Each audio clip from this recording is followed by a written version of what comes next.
পশ্চিমা দুনিয়ায় সৌন্দর্যের নামে শুরু হয়েছে এক নিঃশব্দ যুদ্ধ।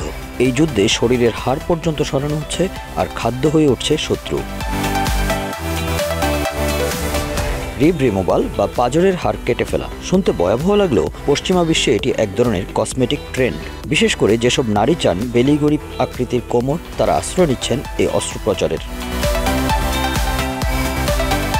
রিব রিমডেলিং মূলত শরীরের নিচের দুই জোড়া ভাসমান পাঁজরের হাড় ইচ্ছাকৃতভাবে ভেঙে সেগুলোকে একটি সংকীর্ণ করে পুনরায় স্থাপন করা। এরপর একটি স্টিল কাটসেট দিয়ে 8 থেকে 12 সপ্তাহ হাড়গুলোকে নতুন অবস্থানে স্থিতিশীল করা। এই প্রক্রিয়া প্রথম জনপ্রিয়তা পায় কলম্বিয়া থেকে, যেখানে এটিকে বার্বি ওয়েস্ট নামে ডাকা হয়।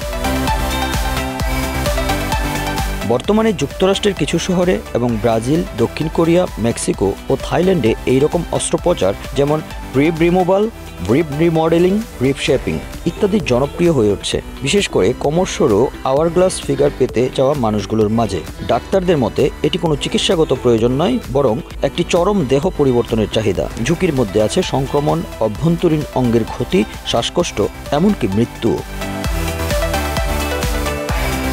কিন্তু কেন এই কষ্ট? পশ্চিমা সমাজে নারীদের জন্য স্লিম ওয়েস্ট বা সরু কোমরের আকাঙ্ক্ষা বহু পুরনো। ভিক্টোরিয়ান যুগের কর্সেট থেকে শুরু করে আজকের কিম কার্দাশিয়ান স্টাইল ফিগার, সবই যেন নারীদের চাপ দিচ্ছে নিজেদের শরীরের সঙ্গে যুদ্ধ করতে।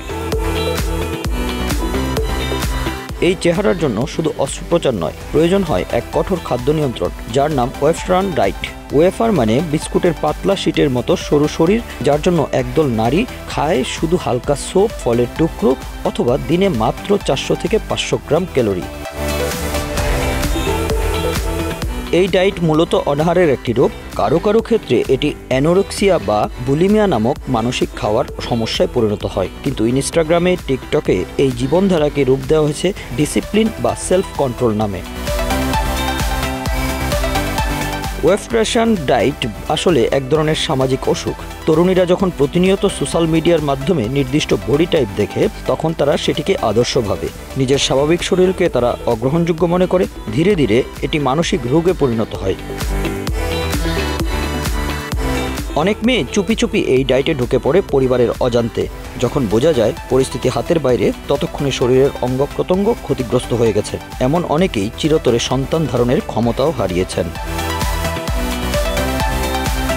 Bangla affairs news desk.